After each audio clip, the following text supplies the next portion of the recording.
तर्कशास्त्र का वैज्ञानिक होना होने का सिद्धांत फेनोमेनोलॉजी एक विशेषाधिकार प्राप्त मार्ग जहां चेतना और विज्ञान सच्चे ज्ञान इसकी सार्वभौमिकता में ज्ञान के लिए एक साथ आते हैं। सत्य का वस्तुनिष्ठ रूप और स्वयं को जानने वाला हेगेल का डिजाइन। हेगेल के लिए तर्क केवल सच्चा विज्ञान है क्योंकि यह खुद को एक सामग्री के आत्म आंदोलन के रूप में प्रस्तुत करता है जो केवल अपनी सामग्री हो सकती है। इसकी सच्चाई का कानून ऐसा है, इसकी विधि का कानून है। पुरातनता में दर्शन करने के लिए व्यक्ति को एक विचार और सोच पदार्थ बनाने के लिए समझदार तत्कालता के तरीके से शुद्ध करना शामिल था।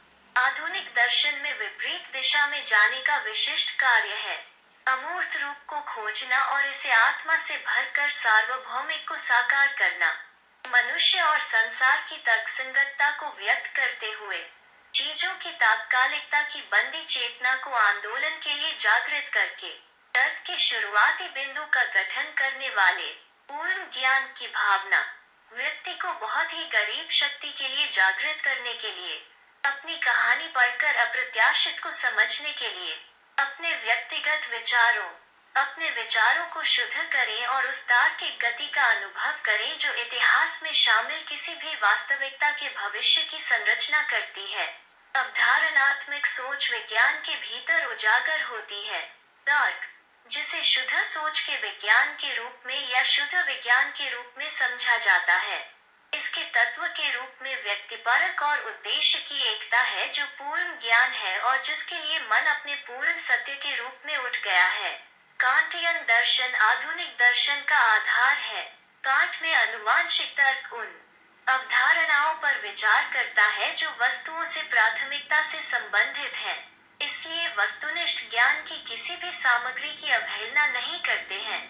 तर्क शुद्ध विज्ञान है, इसकी चौड़ाई और सीमा में शुद्ध ज्ञान निश्चितता है जो सत्य तक पहुंच गया है। शुद्ध सत्ता उस कुल यात्रा का पूर्वाभास करती है जिसके साथ चेतना को उसकी प्राथमिक तात्कालिकता से शुद्ध किया गया है। तत्काल बनना ही तत्काल सत्य है। आकर्षण प्रतिकर्षण का प्रतिकर्षण है। क्वांटम वास्तविक मात्रा है और अस्तित्व वास्तविक अस्तित्व है। मात्रा क्वांटम है, ऐसा होना अपने आप में तत्काल समानता है। इस तात्कालिकता को हटा दिया गया है। रिश्ते की सच्चाई का पैमाना माप सीधे उस आंदोलन से आता है जिसके द्वारा मात्रा अपनी प्रक्रिया के भीतर निर्धारित की जाती है। सच्ची अनंतता कानून की बुद्धि है। हेगेल के लिए वास्तविक है जो उसके आत्म प्रदर्शन के आंदोलन में कैद है। सजीव समग्रता जो स्वयं को इस बात के लिए जानी जाती है कि वो क्या है। अस्तित्व सार का सिद्धांत इस बात की प्रस्तुति है कि स्वायत्ता अपने आप में क्या है।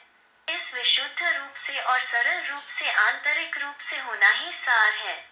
इस प्रकार होने का सत्य तत्काल अति सूक्ष्म तात्कालिकता के रूप में है। अस्तित्व की पहली तात्कालिकता शून्यता के साथ अपनी पहचान में आत्म आंदोलन था। एक निर्धारित निषेध बनने का क्या अर्थ है, इसकी स्पष्ट समझ जिसमें सार की सभी रचनात्मक नकारात्मकता पहले से ही काम पर थी।